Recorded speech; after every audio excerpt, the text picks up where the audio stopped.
Bananas! Bananas are berries found commonly on herbaceous plants in the Mucid genus. These, as you can see, dessert bananas, as we might call them, can be differentiated from your main or entree banana, what some might call a plantain. Incorrectly, some people believe bananas to be a vegetable, a herb, or even a fruit, but they are none of those three, they are berries. Very tasty. These may look different to what one would normally think of as a berry, being that raspberry, strawberry, blueberry, but I can assure you, without lying, these are, in fact, berries. Bananas come in 3 different flavors. Green, yellow, brown. The flavors of a banana change over the course of its ripening, and the composition of a banana evolves drastically during the ripening process. Unripened bananas are comprising mostly of starch. Starch is a large storage molecule, and that is why potatoes and rice are such great staple foods. So during its adolescence, a banana is actually more closely related to potatoes and rice than they are bananas. But where do bananas come from? Good question, Sporty. The history of this temperamental little morsel is a colourful and sordid one. Banana, beginning initially as a growth, a particularly sweet yet seedy tumorous body emanating from a patch of tropical fungus on the back of a young woman named Michelle. Unsurprisingly, anyone who manages to cultivate a fungus of any sort on their person would earn the moniker of gross. And so, Gross Michelle, having discovered her newly sprouted fruity friend was edible and could be planted and harvested en masse, entered into the world of agricultural marketing, and soon her island home was abound with these newfangled banana trees. Many varieties of banana have come and gone over the millennia, and Gross Michelle continued to make her mark on the palates and scores of fruit consumers into modernity.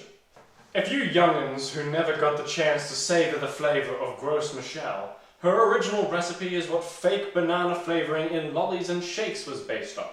If you're under 60 and ever bit into a perky nana and experienced immediate, immeasurable olfactory and tastatory confusion, that may have been why.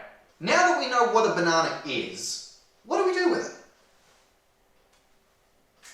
What in God's name do you do?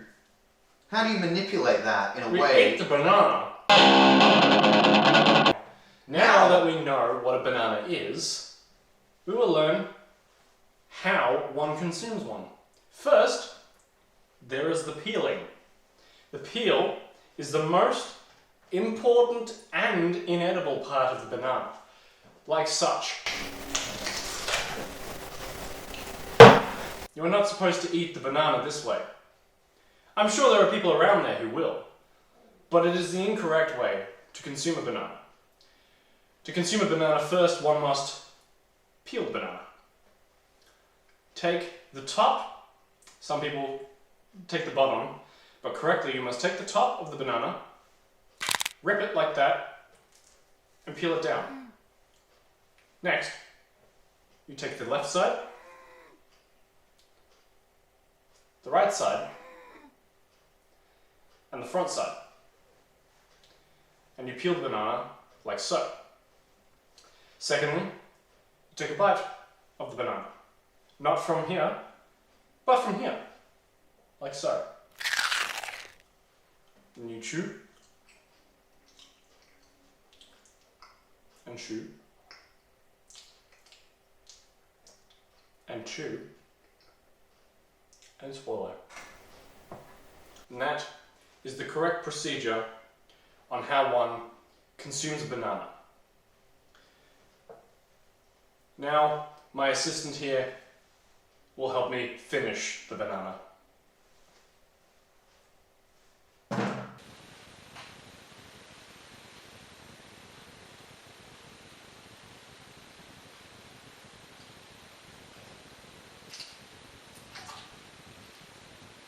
What are the other ways one can eat a banana?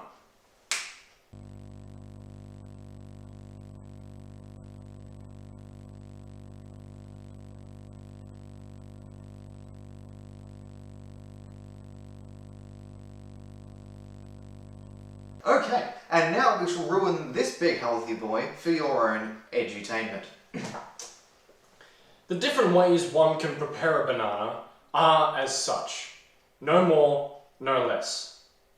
Whole. First, take a banana. Peeled. First, take a banana. Thusly, as was shown previously,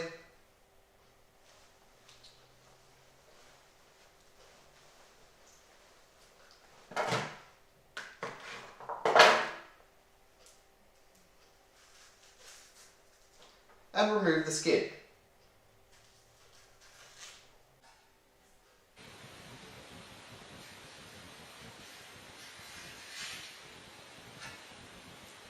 We have now peeled the banana.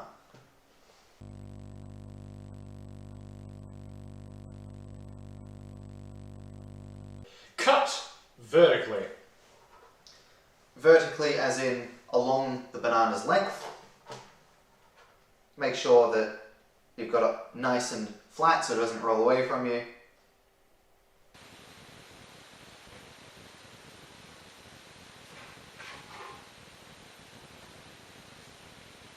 And now you should have two identical halves.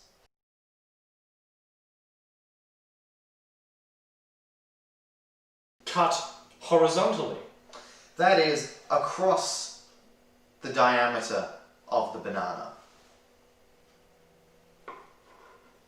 And we should now have two identical halves.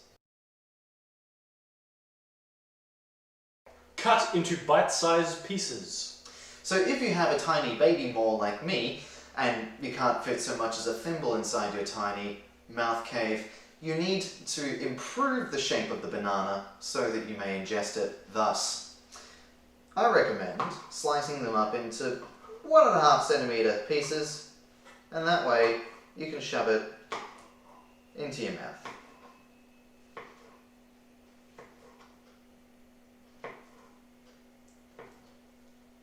And now you should have 17 identical pieces. Kebab style. For this one, we'll be requiring of a skewer, perhaps something made of wood or metal. This should do nicely.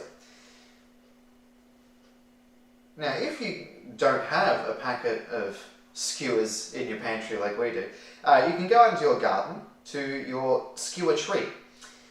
And hopefully you should be able to procure one of nature's kebabs for yourself. And just slide them down this wooden pole, and be careful not to prick your fingers. Mashed.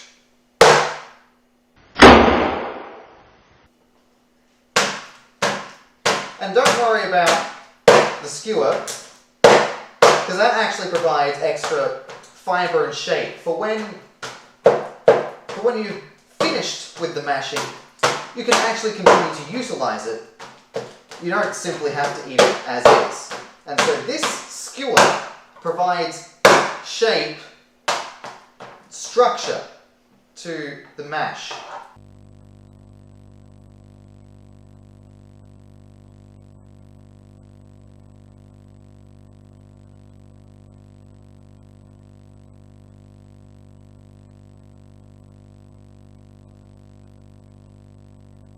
Fried.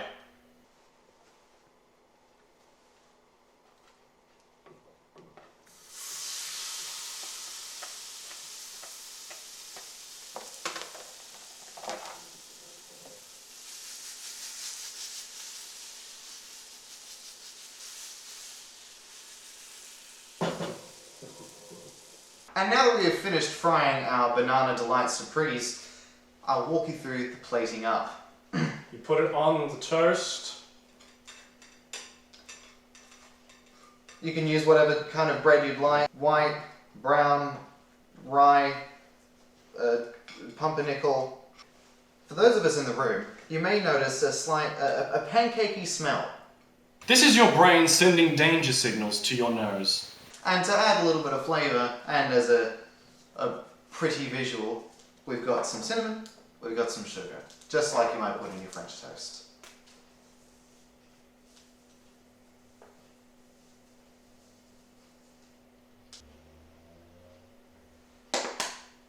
I don't know about you, but I'm pretty excited.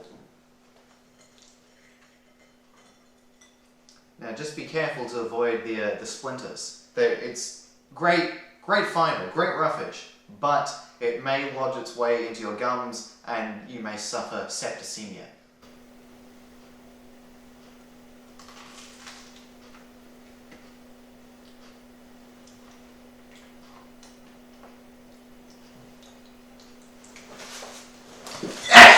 And now a word from our sponsor, bananas!